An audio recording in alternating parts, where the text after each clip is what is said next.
The mules are in the corral. Welcome to Mule Talk, and I'm Cindy K. Roberts, your host. And my sidekick, our author, TV personality, and world-renowned mule trainer, Meredith Hodges of the Lucky 3 Ranch. Well, Meredith and I, we've been having a discussion. We like to plan a little bit before we do the show, but I think today we were scheming. And Meredith, you got to promise me, if you ever need bail, just call me. I will, Cindy. I just hope they don't think I'm that dangerous. Because I'm really not. I'm just sharing ideas that come out of my own experience from the childhood that I learned to the childhood that people are getting cheated out of these days. You bet. You bet. So what are we going to talk about? We're going to talk about, so you think you want a mule. But there's a lot more to go along with that than just so you think you want a mule. Because in our day, we grew up with those animals, and we were able to go out like we talked about before and just get on our horses in the morning and go and not come back until dinner time. Our parents were confident that we were fine, that we would be taken care of by the neighbors. There were good people out there, and we were all very friendly with each other. And even the guy with the shotgun in the apple orchard, he threatened us, but he was a good old codger anyway. He wasn't even that dangerous. Not like it is today. And I know that our parents grew up trying to make a better life for us and our children, and that was kind of the thing of the day because they came out of World War I and World War II, and they had to work to win those wars for America and make this a safe country for their kids. Sure. And so they enjoyed it, that we were enjoying everything, and that we could, that there were friendly people. But in doing so, they kind of got a little twisted in their thinking, and they thought that making the country easier and better for their children meant creating more toys. They didn't think that hard work was necessarily something that they wanted their kids to have to do, because that to them was child labor. And they didn't think that children should have to labor like that. You see it in third world countries, and those kids are absolutely taken advantage of. But in this country, building things and working for people, like the kids, the farmers' kids that went and helped the neighbor farmers bring in the crops and things, that's hard work, but it's a learning experience too. Sure. And those kinds of learning experiences really help us as we grow. Like you and I were just talking about, when we were out riding on our horses and everything, we encountered dangerous situations. And one of the places that I used to ride, there was quicksand in there. Well, I had a horse too, but my neighbor rode right into it, and the horse went right into it and started sinking, and we got her out. It wasn't really deep, but it got the horse up over the knees. We learned that, maybe we better not go into that creek right there anymore. Maybe we shouldn't ride in the creek at all. Maybe we should find a shallow spot and cross it, but not ride down the creek. But see, out of those kinds of situations, you learn things by experience. And when you learn something that way, it's a whole lot different than just being told. And that's where the old thing, my grandmother, she said, now be careful, Meredith. Your mom is going to say, do as I say, not as I do. So if you listen to what she says and then watch what she does, you're going to be confused. So she says, listen to what she says and then test it. Don't just take it verbatim. But that's what we've brought our kids into. These days, we tell them, oh, yeah, it's dangerous to ride that big animal. Well, in the case of the quicksand, actually, the big animal, if it was a mule, would have been safer. Sure. The horse might have gone in, but the mule wouldn't go in. And he would have been your babysitter. Right. There's one of the reasons why, so you think you want a mule? Well, there's one reason why you might want a mule. But you got to ask yourself, are you going to be able to assess that given the information that you don't have on a daily basis? You got your brain in your pocket on a cell phone. People have the idea that, oh, gee, if I want to know something or if I'm in danger and I want to call somebody and need help, I can just pull out this phone and dial it up. Well, when you dial up information on the cell phone, first of all, you don't know whether it's legitimate or not, because there is so much BS and propaganda on those cell phones. But all those people that put those things out have an agenda. Right. And you have to realize that. They're trying to sell you something. And you may not know what it is, but it's kind of creepy, you know, when you're sitting there in the kitchen talking to your friends about, oh, gee, it would be kind of nice to buy this or to buy that. And then the next thing you see coming up on your cell phone is an ad for what you were talking about. Absolutely. Right. Yeah, and that happens because they can hear you, they can see you, they have all kinds of algorithms that pick up on things like that and transfer all that data to the powers that be. And they can tell you what you want. And then they make you think, oh, well, you got to take the cell phone with you when you're riding, because if you do that and you get hurt, then you're going to have, you know, the ability to call for help. Well, I got to thinking about that, and I thought, well, what did I do before? First of all, I learned that you don't go riding by yourself, because if something does happen, you need somebody who may not be able to fix it, but that could ride back and get somebody who could. Right. That's how you kept yourself safe, by thinking about it. That kind of knowledge, when you experience things, then you have to think your way through. You have to analyze the situation, and it teaches your brain to do that. If you got a cell phone in your pocket, you might pull it out and go, oh, I'm okay, I got this, I'll just call for help. And then you pull it out, and if it's not on, you turn it on and you look at it and you go, oh, I don't have any bars. Uh-oh. I can't call anybody. And then you're stuck. And how often up in the mountains do you have bars? When you're up in the mountains and you have an accident, there are all kinds of things that can happen. You can break your leg. You can have your horse flip right over the side of a trail and down a hill, and he might break his leg too. Or if he doesn't break his leg, he might get so scared he runs off and leaves you there by himself. So it's important to know what is safe and what isn't, and that comes from having those kinds of experience and thinking through what the situation could be. And first rule, never go riding by yourself. Second rule, always take food along with you in your saddlebag. Always have a knife on you. There are certain things that are just safety precautions that you do learn, and a lot of times we learn them because they're an experience that we had when those things were absent. It's like I was talking about before when I went riding with the cowboys to bring the cattle down from the upper pastures, and they got away from us and went through a fence. And they didn't have fence pliers with them, but I did. Oh, yeah. Because I'd already been in that experience before and lost a half a dozen cattle. Well, half a dozen my ass. I lost 50 cattle through the fence and had to bring them back. So, and then fix the fence so they wouldn't go back through it again. But people these days have been so spoiled by their parents and through fear that the kids are not going to have a really good life because they had to work so hard and they went through depression and they went through 2 wars and everything. But we're not anywhere near that. Our society has really come along, and we all, for the most part, have nice houses to live in. We've got parks to play in. We've got all kinds of places we can go to see things. We've got thousands and thousands of acres of state lands that are put aside and federal lands that are put aside so we can go and enjoy Mother Nature in her purest form.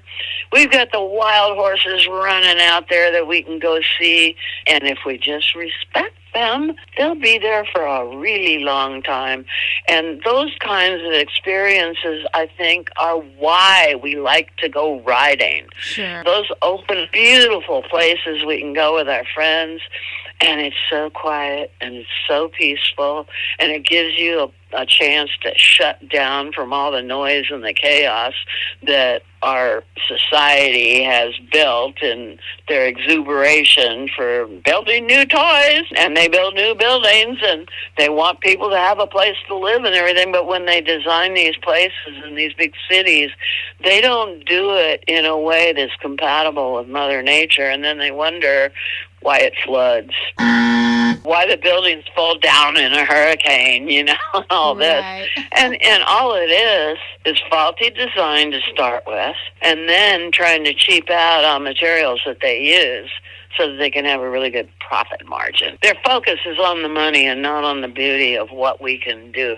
as human beings and the skills and the creativity and all of the gifts that we are endowed with to use by our Creator. He gave us everything we need to do this, but people kind of get off track. Bad enough when people didn't have any cell phones and they thought they could realistically have a horse. If they had a fenced-in little patch of grass in the backyard, they'd go, oh, wow, I can have a horse. It's got grass, and he can eat it. It's got a fence around it, so he can't go anywhere. But that's a really shallow way about thinking about having a horse. They need shelter. They need feed that's healthy for them. They need vet and farrier care and about a dozen other things it takes to maintain an equine. And not only that, if you're talking about getting a mule, horse trainers have been able to fake us out for years by saying that they know some secrets that we don't know, and that's why they have to go ahead and train our horses and then for us and then give them back to us. So the trainers talk you into believing that you don't have the skills to train your animal. And I always thought that was a kind of bogus thing anyway, because I took all the information that they were putting out that they were willing to give away. I mean, of course, they kept their secrets to themselves, and those were the most important things. And so I would try them on my horse, and before I even got into mules. And my horse even would figure it out and wouldn't even succumb to it. All of that desensitization training, all that did was get me in a fight with my horse. My horse decided if I was going to ride her, then she was going to have to throw me off first. And if I could put up with that and then get back on, because they always tell you, well, if you get thrown off the horse, just get back on. There you go.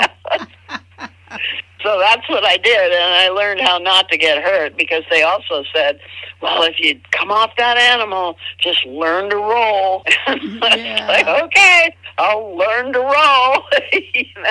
So I did.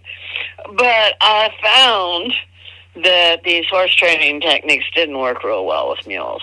Mules were a lot smarter than horses. And they'd just look at me like, what do you think you're doing? And so when I got my first mules and stuff, I was trying to train them. It was really easy to do the leading training for the young mules, the yearlings and stuff. And I did think that the desensitization training of throwing tarps and things at them was probably not a good idea, because it made them just jump around and get all anxious about. And then I'd have a really mad mule to deal with, and that wasn't really good either. Right. So I did kind of learn to temper that whole approach, and got along really well with those young mules, and they did their leading training really, really well. People who indulge themselves and brought a horse in or a mule in under the conditions that, oh, gee, I've got a little pen with grass in it, I can throw it out there and everything, and then you get somebody, if it's an older mule, they tell you, oh, yeah, it's broke, it's okay, but then they put the animal in this situation and they get more than they bargained for. If they got an equine for free, they thought that was even better. Not. If they got them cheap, it was great. Not. If they got them cheap from the kill pens and rescued them, oh, how compassionate they were being. And then they would have to try to do something with those animals. And it just wasn't working. And in some cases, horses are so introverted, and they respond to the compassionate, kind, no boundaries kind of people. So that worked out okay. And if they didn't have the little fenced-in patch of grass, they could always take it to a boarding stable. And if the price was right, and they could have the privilege of riding with their friends that were there at the boarding stable too. But the problem that you run into with mules is that mules love their owners, and they want to be with their owners all the time. And if you try to board your mule at a boarding stable, he will terrorize the employees. Oh, yeah. Because the employees at boarding stables like to monitor their feed and their turnout and all that in a specific manner. And if your mule isn't willing to comply and causes them problems, then the next thing they want to do is get rid of them. And even if you write what you want them to be fed or how you want them handled on a stable sign and put it on their stall, those people have their own way of doing things, and they're going to do it their way. And then when you go there to see your animal and they talk about how he's acting up and everything, they're going to tell you that they did what you said, because people don't have a problem with lying these days either. Sure. So you find yourself in a no-win situation when you do that. So it's really important that you learn the lessons that you can. And in this case, going on the internet and trying to learn that way is not necessarily a good way to do it. Because you and I went out and learned living on a ranch and riding our horses and having our challenges and our trials and tribulations and learning by experience, then you do really learn things. And you remember them, and you feed off of them, and you get more of an analytical way of thinking in your brain so that you can learn how to predict what might happen. People that live today, life is so easy, and it doesn't require experience to have the knowledge you can now hold in your hand. And when you do that, when it's there like that, the value of experience is diminished until you get hurt. Then you learn it, and a lot of times it's too late. Sure. Because if you get thrown, you don't get thrown easily like you do the first time. You don't learn to roll. There's no sequence of learning to it. Things aren't tied together that way. When we had the responsibility of cleaning pens, feeding, grooming, tacking up our own horses, and then riding in so many different situations, we learned how to make decisions and analyze the knowledge that we gleaned. We soon learned the approaches and the things that we could do safely and that kept our experiences happy and joyful. And that's why we just kept going out, because it was fun. And the animals thought it was fun, too, and they enjoyed their time with us. But at the same time, we also learned what it would take to own a horse or a mule, how much money it took, because Mom and Dad were always saying, well, no, I'm not going to go buy you that new saddle. If you want that new saddle, you go out and get a job and earn the money to get it. You bet. Because we're not going to just buy it for you. Under those circumstances, you learn how much the feed costs, how much the vet bills are, how much the farrier is. You learn that a minimum of $5,000 a year to maintain and train your equine is necessary. And this sets up a situation where our relationships with our equines are good, and they are able to teach us well because we learn to listen. When one grows up with things done for them, you lose the benefits of all those lessons that you and I were able to learn. Our lives were really, truly filled with the love and joy we got from being with our equines, and even more, the challenges that were put before us caused us to want to be better at what we did. And that enhanced everything we did with our animals, and it made them happy too, because we were considering them in everything that we did, and we weren't trying to hurt them or just use them. We were trying to have a good time together. It made us more curious and willing to ask questions of all kinds of people that knew more than we did. And we learned so much more. We learned about who to trust and who we should consider suspect. We heard all about the horse traders and discovered the differences between them and all the different ways that they would use to try to talk you into buying what they had. And even people that we thought were honest, there was differences between those people, too, that were selling equines. So when you learn to listen and learn through your experiences, you learn to be a little suspicious. And you learn to question things. That's what I did, too. I thought, well, these horse trainers and everything, they got a business going on here, and it's pretty successful, and I've seen what they show, and I've seen people enjoying the animals that they produce and everything, but there's still a difference when I start looking deeper. Some of those trainers are a whole lot better than others. Some of those trainers don't mind doing all the training out in the open, and some of them you just know that they're doing something out back behind the fence or behind the barn, because you can see it in the eyes of the animal. If the animal is standing there and compliant and obedient, and his ears are never perked forward, and his eyes are kind of dull, like, okay, you want me to do this? Okay, I'll do it. Right. You can see that. And so you have to teach yourself to look for it. And it's especially important if you think you want to buy a mule, you really got to check it out, because, boy, if that mule is hiding stuff, if he's standing there dead-eyed, his ears are just kind of set back a little bit, and he's got wrinkles there by his nostrils, he's not happy about what he's doing, not a bit, and he will let you know.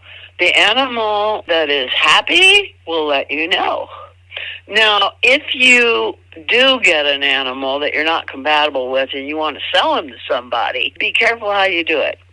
It's good to advertise and do that first for the good of the animal. Let's give the people out there a chance, because mules are just like people, and different personalities are more compatible than others.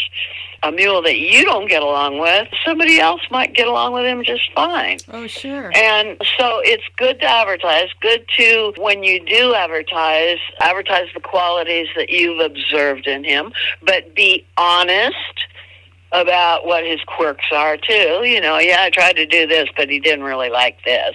But he didn't want to do it for me, but he might do it for you.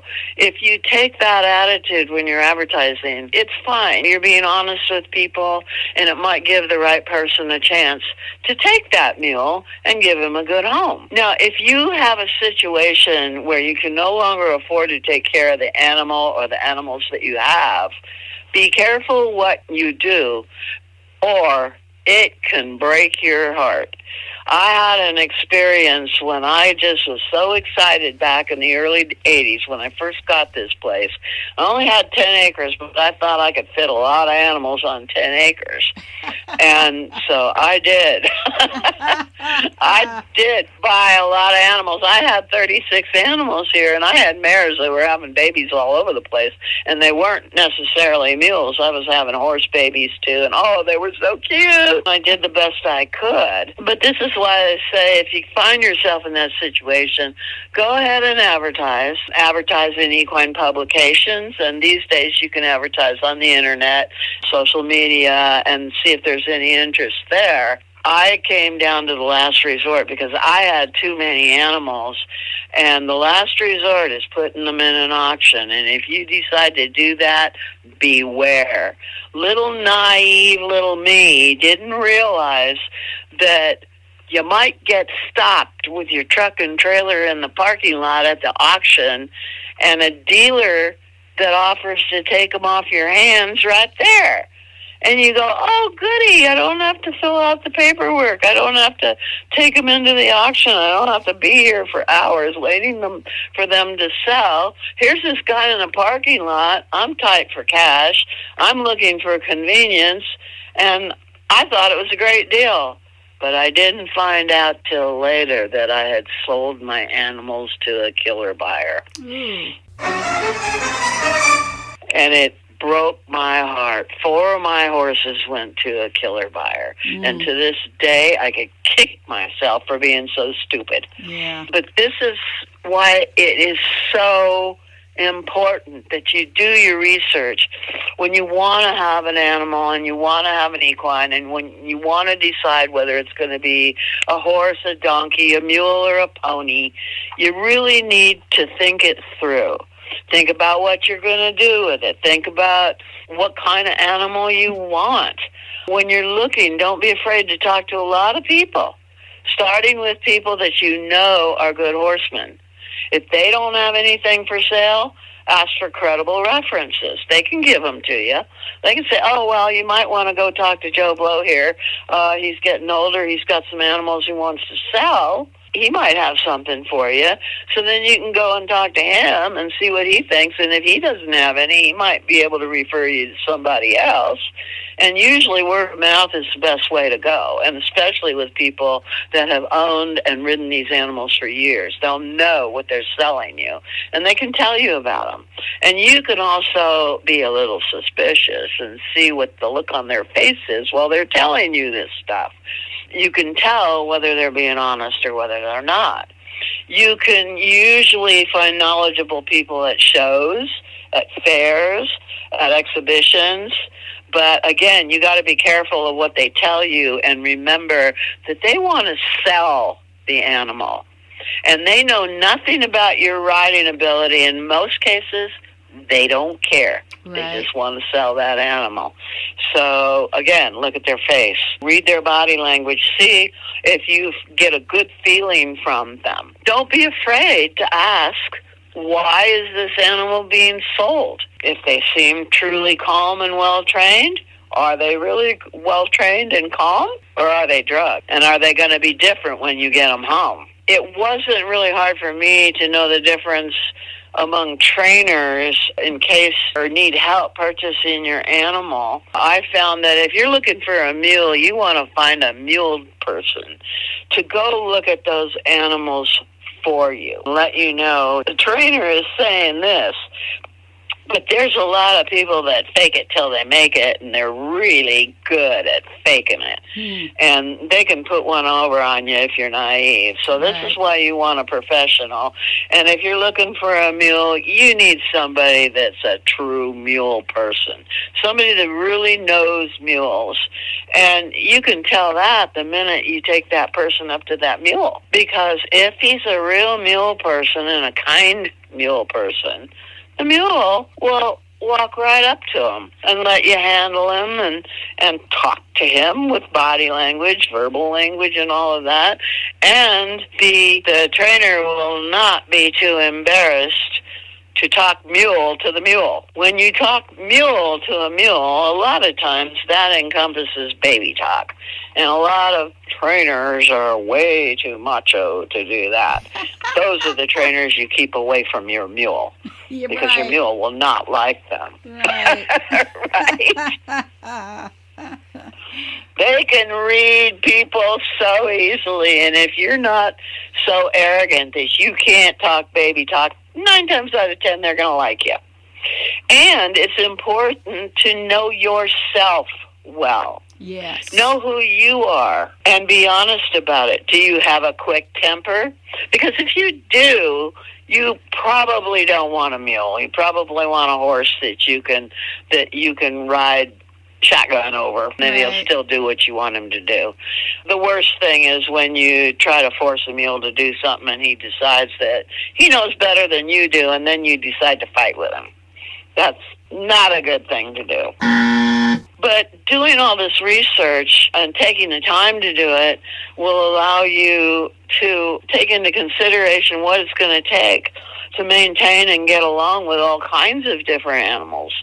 Small, large, active, eager animals, docile animals, breeds that have different skills, and whether or not their conformation is going to be sound enough for what you want to do with them. You have to be very careful, and this again is another reason to take a professional along with you when you're going to make that final decision. You can go around and look at a lot of different animals and think, well, this one might work out, and then just make a list. And then go find your professional, tell them you want to take them along and find out if your assumptions are on the money or not. But keep in mind that when you're ignorant about equines, and we all are in the beginning, and we only learn as we are experiencing things along the way, they're nothing more than assumptions. And as my grandmother said, when you assume, you make an ass out of you and me. Don't just take that as gospel. Your assumptions are not gospel. Right. You want validation that they're correct, they're sound, and that this animal is going to work the way you want them to work. And this will help you make the decision on whether this horse or mule is really for you. Now, a mule is really very helpful in this realm, because the nice thing about buying a mule is they will decide whether or not they like you. If they're not attracted to you, forget the mule. There you go. Don't say, oh, he's pretty, I want him, he's the right color. No. Give it up. If you do find a mule that seems to be attracted to you and comes right up to you, he might very well be the one. Then it's time to get a vet to come in with a pre-purchase exam to make sure that he's really, truly sound. Lots of things can be hidden with drugs. So take your time in assessing him and give any drugs, if it's at an auction, plenty of time to wear off. Have your vet and farrier do exams on the hooves to make sure that the equine is accepting of the vet being handling him, and he can tell whether the animal has had nerving or been nerved, where his legs and hooves have been paralyzed so he can be used. A lot of people will do that. They say it's a good thing to do for an animal that has random unsoundness and lameness going on. But the problem with nerving an animal is that they can make a misstep or something and actually damage whatever it is that's paralyzed, and you wouldn't know it. And it can be hidden for months and even years. You don't want to get an animal that's been nerved. They do it in the racing industry a lot. You know how corrupt they can be. That's all about the money again. Right. You know, you have to be really careful. And if you're going to buy an animal, you might as well be buying a horse, pony, donkey, mule that's healthy, that can have the kind of health that can serve you for years. Now, my mules here, the ones that were born in the 90s, are still here with me. They're over 30 years old, and I can still ride them. And they're healthy. They're happy. And what does a healthy, happy animal look like? Number one, they move nicely. They move in a good postural fashion. The hind feet step forward, straight forward, not wobbly. They step straight forward into the footprints of the front feet. And the front feet are propelled straight forward. They're not wobbly at all. They don't lose their balance with every step. So that's pretty easy to see. When they stop and they want to rest, an animal that's in good posture is going to put his front feet together and his back feet together, and he's going to rest like that. But you will see a lot of animals when they're at rest, they'll cock a hind foot and drop their hip. That means there's soreness in there. Yeah. And that's not going to go away unless you plan on doing postural exercises, in which case he may or may not be able to be rehabilitated.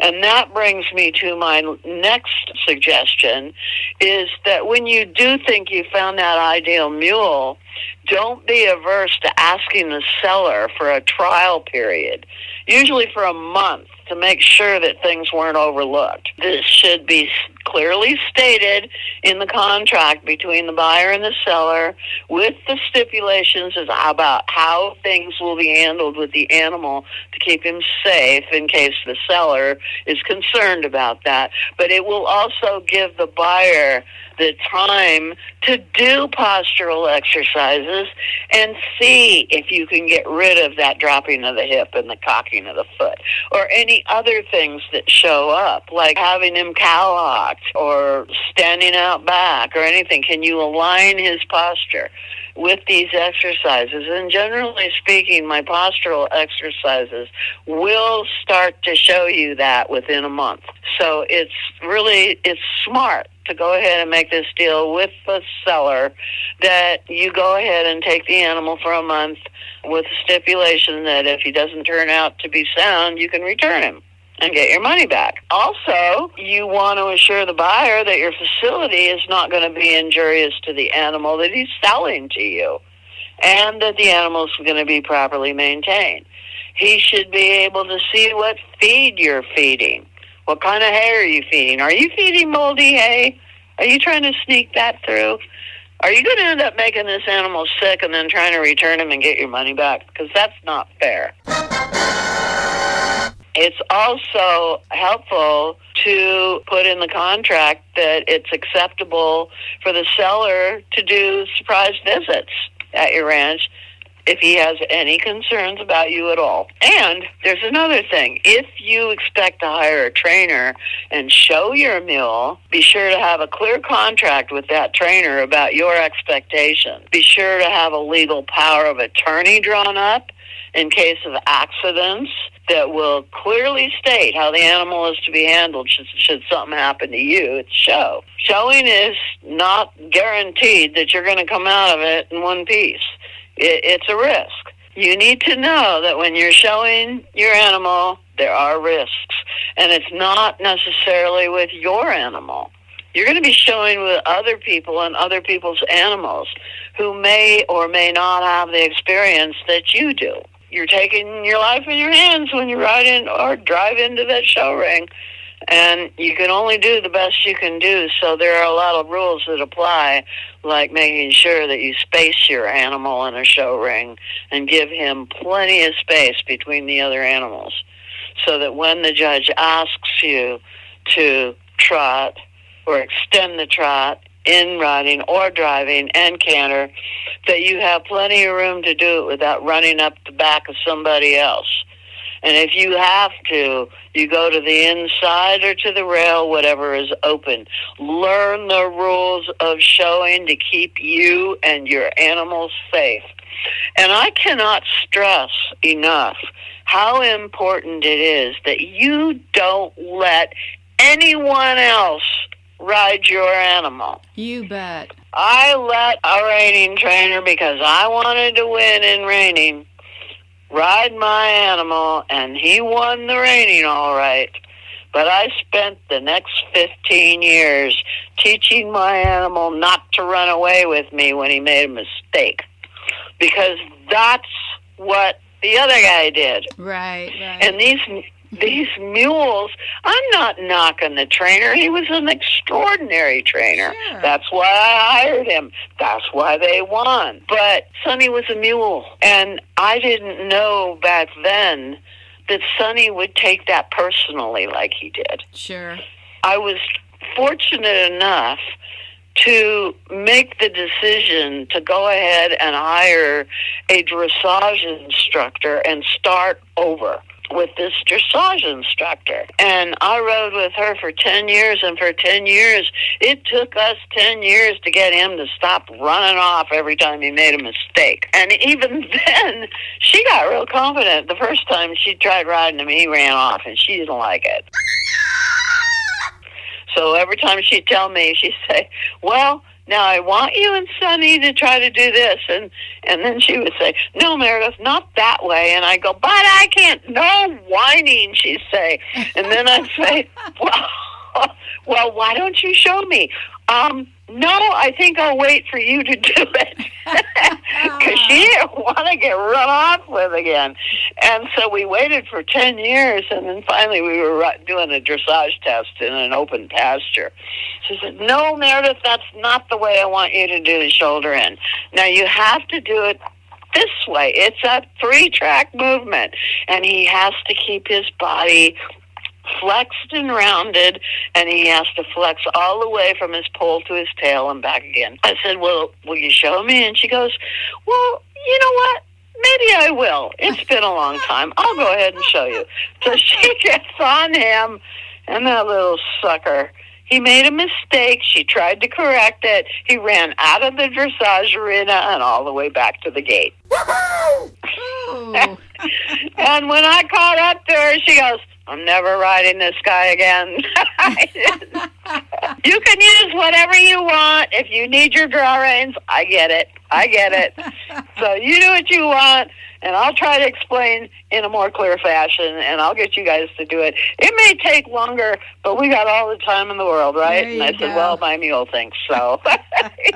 Some people, when they go to look at a mule, they oversell their skill set to the seller. And that really doesn't do them any justice, because then they get a mule that's too much mule for them. That's right. Being honest about your own skills will also allow you to open yourself up to learning more and getting better. Mm-hmm. And then you might actually reach the skill set that you want. There's another consideration when you're considering at a show and you've got a good solid mule and you want to go for an all-around championship. It helps if you can enter youth classes. Now, I have allowed youth riders on my mules for specific youth classes, but only under supervision. And if the youth gets along with the mule, that's another really important consideration. But that's the only time I let anybody else ride my mule. If they're in the class, they get to go ahead and prepare for the class at my ranch and ride under supervision there and doing the things they will do in the show. And then they get to the show, and they're supervised there all the way from loading into the trailer, taking them out of the trailer, grooming, everything. They learn to do everything. And then that way, it's an educational experience for the youth. And I think it's really important that youth learn how to handle these equines, too. They are big animals. But I don't think that parents have to be so anxious about it. If you take a logical and a sequential approach to teaching your child about these big animals and everything, then they will learn what to do, what not to do, what's safe, what isn't safe. I think it's also important in the context of rural America. We have farms and ranches that feed our entire country and the world. And to think you can grow these things without the knowledge that these farmers have gleaned through hundreds of years of practice and then teaching their children how to do it too, that's just naive. It's just quite simply naive. Right. So dealing with the animals and learning all of the different steps that go into taking care of these animals in a healthy way is just as important as teaching your child on a farm how to harvest the crops. There's a lot to that. And you can't just do an electric tractor because it's easier and go out and produce the kind of crops that our farmers have been producing for hundreds of years. There's a lot of little glitches that go along, and just one that I can think of off the top of my head is that tractors break down in the middle of baling. Mm-hmm. People go, well, they say, well, I can just hire somebody to do the baling for me. Well, if you do that, then what you have is a situation where that's that guy's business. And if that's that guy's business and he's doing your farm and he breaks down, then he has another client he can go to and finish their stuff before he gets back to yours, which means that your hay is going to be compromised. If you're not doing it yourself and you're not doing it with the help of your neighbors and your neighbors' kids, right, then you are forced to wait. And guess what? Mother Nature doesn't wait for you. She's going to do what she's going to do.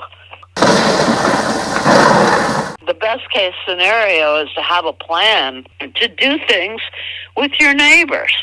And that includes riding your mules and your horses.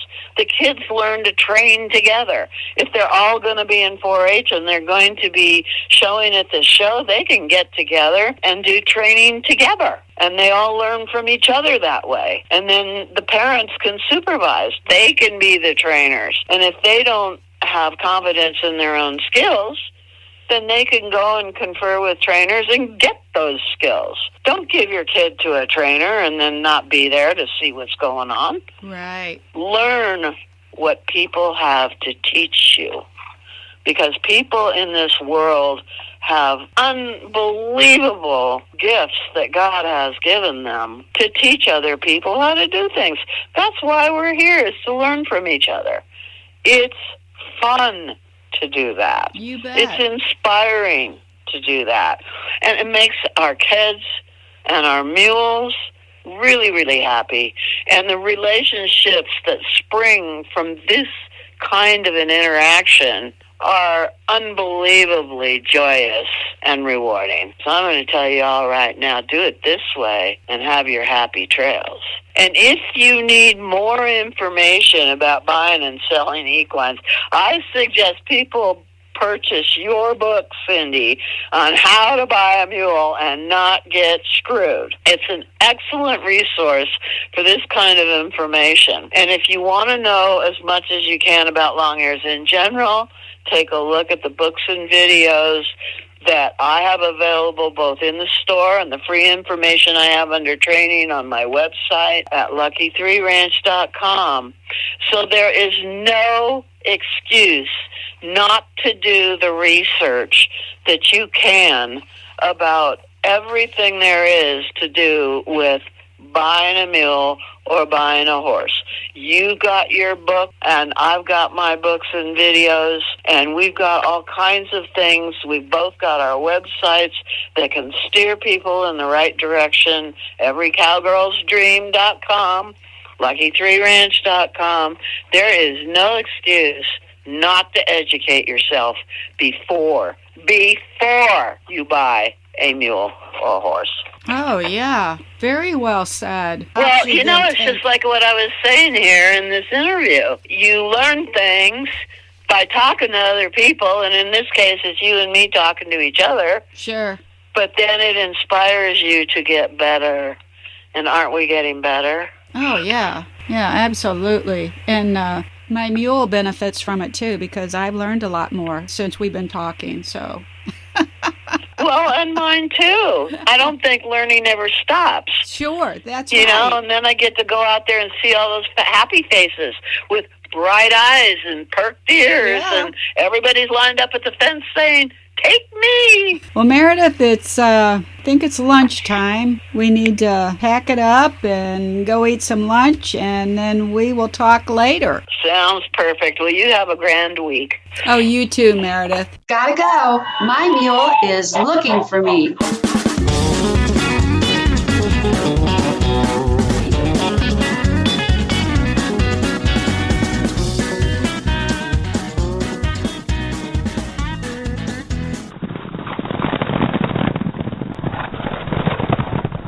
Mule Talk is an Every Cowgirl's Dream production.